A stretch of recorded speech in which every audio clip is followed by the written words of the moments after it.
Hi Capricorn, this is Chav. Welcome pa sa ating channel. Ito ang inyong daily gabay tarot reading. Kung naka-resonate kayo, comment down. Kung hindi kayo naka-resonate, ibigay niyo po sa iba kasi general reading po ito. This is for you, Capricorn.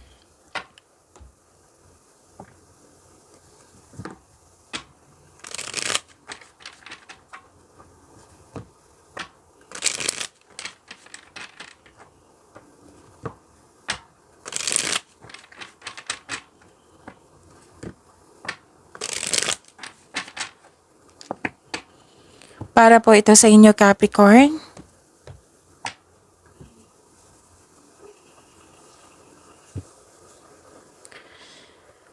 Maraming salamat po sa inyong patuloy na suporta at maraming salamat din po sa mga hindi nag-skip ng ads. Gamitin ang reading na ito bilang kabayan lamang. Sa mga hindi pa nag-subscribe, subscribe na po kayo at click bell notification para malaman nyo na may bago tayong video. Para sa mga gusto magpa-reading, comment po kayo ng personal reading. Again, comment kayo ng personal reading and check my reply sa comment section.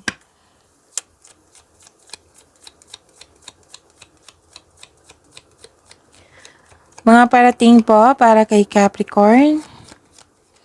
Ganap po, ganap para kay Capricorn. I need 3 cards po.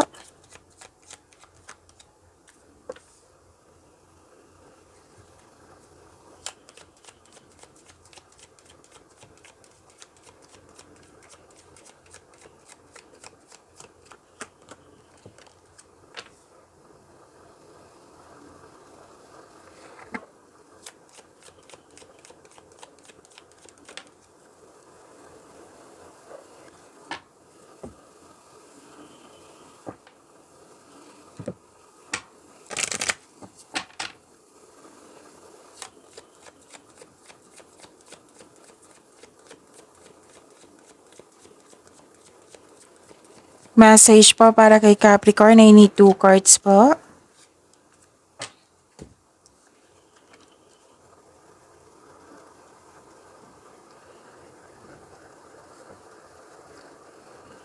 Capricorn, may ending with new beginning po dito. Yung nahihirapan ka, nabibigatan ka, at nagpasya kayong mag-let go at nagkaroon ng transformation. So, ito na yung ending with new beginning. May nakita ko dito ang concern sa mahirap kausap or sobrang stricto. Pwede din may ganap na separation. Maraming case ng separation ha. Pwede separation of responsibilities, pwede literal na separation. Pwede end of contract, closure, tumiwalag, umalis, umuwi, you put limitation or nagkaroon ng boundaries. So, may importanteng desisyon, oo, sa araw na ito at may importanteng ganap regarding sa passion mo. Mag-ingat lang po kasi parang na-provoke ka dito. May nakikita ko dito nasaktan ka, naggalit ka at nagkaroon ng argument. Tapos naguguluhan ka, nalilito ka, tapos may kausap ka dito na nagbigay ng suporta sa iyo, nagbigay ng wisdom message sa iyo. It might be this is an elders, wiser, parents, mentor. Na nagbigay ito ng inspiration sa iyo. Your motivation. Na-motivate kayo. You're inspired in doing some action with courage. It might be nag-self-pity kayo ngayon. So sabi ng card dito, you are good enough. And you and your loved ones are safe. Sabi po dito.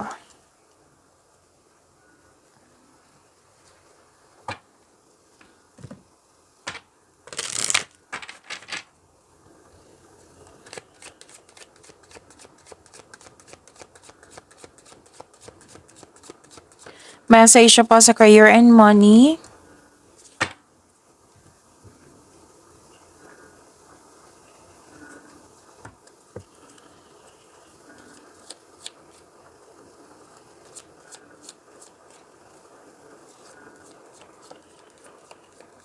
Message po sa love life ni Capricorn.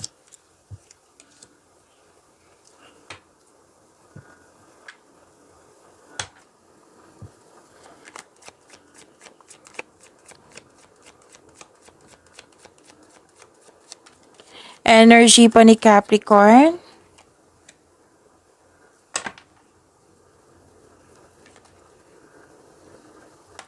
Gusto niyang lumabas.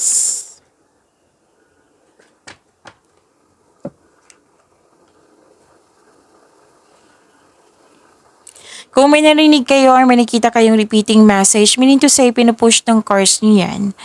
Like for example, nanood kayo ngayon ng ibang video natin at ngayon.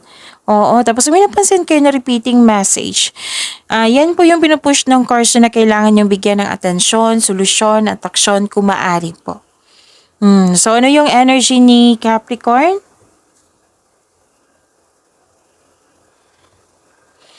Wag mawalan ng pag-asa.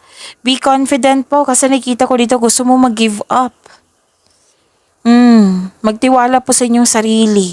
So sabi ng card dito, inspiration is on the way. Huwag kayong mag-give up. Magkakaroon din ng healing. So ang advice ng card nyo dito, be inspired, dreams do come true.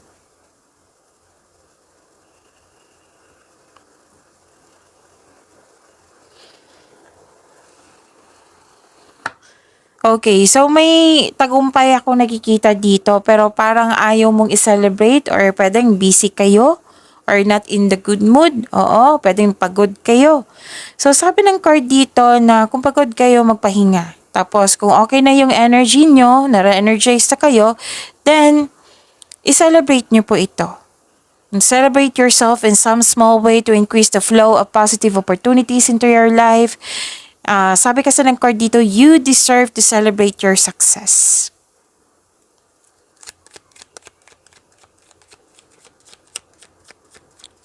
Career and money ni Capricorn.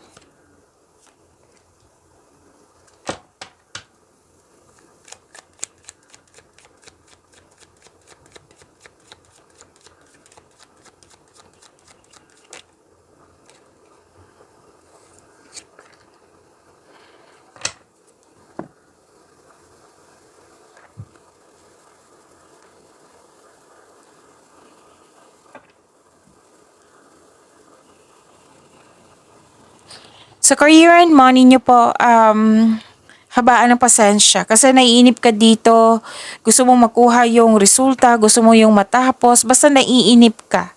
Oo, sabi ng card dito, dahan-dahan lang at magsaliksik. May hinihintay kang tao na gumawa ng hakbang bago kumilos. Tapos wag po daw kayo magpabaya sa paggawa ng plano.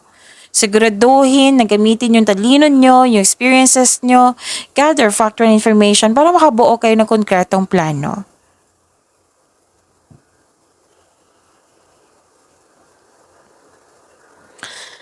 May nagbibigay sa iyo ng stress dito lang dahil sa toxicity. Or di kaya kung hindi maganda ang pakiramdam nyo ngayon, then magpahinga. Oo, kung maaari, kung hindi talaga, magpa-check up sa doktor kung kailangan po. Kasi may toxicity talaga ako nakikita dito na nagbibigay ng stress sa iyo. Pwede din na may naisip ka sa nakaraan na nag-invest ka ng time and effort sa pwedeng sa tao, sa bagay, sa sitwasyon na akala mo yun na pero hindi pala. Kung may offer dyan, then pag-isipan na mabuti kung karapat-dapat ba. Oo. Kaya nga kailangan dito ng konkretong plano para siguradong sigurado. Wow, this is moving up. Career is on the rise. New offers and opportunities. Salary increase. Go to the next level. Claim nyo po.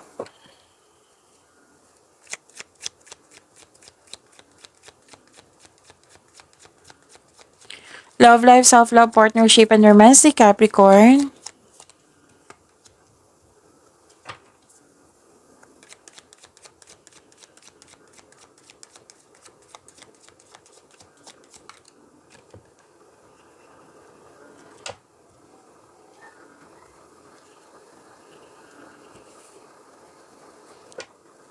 So at the end of the day, nagbigay ka ng mahabang pasensya. Nakikita ko dito na sa mga single, ayaw mo pa ng commitment, may ibang maliligaw na friend zone mo. Naisip mo kasi na mas importante yung sarili mo na gusto mo mag-focus muna sa iyong sarili. Sa mga marelasyon sa buhay mag-asawa, Nag-iisip kayo dito, bakit ganito? Oo, nag-iisip ka kung worth it ba magstay kasi ilang years na gusto mo mag-level up. Ganun. So, pag-usapan niyo po para magkaayos kayo kung maaari po. Okay? Pero may hesitation ako nakikita dito eh. So, habaan niyo po yung pasensya niyo, okay?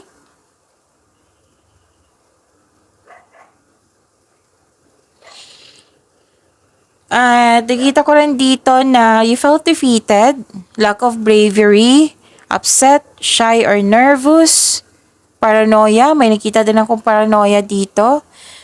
Mm. May naisip ka o nararamdaman na hindi mo kayang akuhin lahat yung responsibilidad or ayaw mo lang mag-isa. Um, oo. Tapos may plano dito or strategy na hindi nag-work in your favor. So sabi po ng card dito, huwag kayong mag-give up sa inyong ideas. Ayusin nyo lang or recognize your thoughts around it and try to look at it from a new angle. So may paranoia din ako nakikita dito, paghihinala. At yung iniisip mo na may tao na gustong saktan ka or pahamak ka kahit wala naman. So makinig kayo sa inyong intuition kasi sasabihin ng iyong intuition kung ano ang tunay na nangyari. Message for you, look deep within your heart and you will feel my love. My love for you is as deep as the ocean. O, so nagkaroon ng hesitation dyan. Ito yung message from your partner. Okay, so yun. Pagyamanin niyo po yung blessings na binigay sa inyo. See you tomorrow. Maraming salamat po.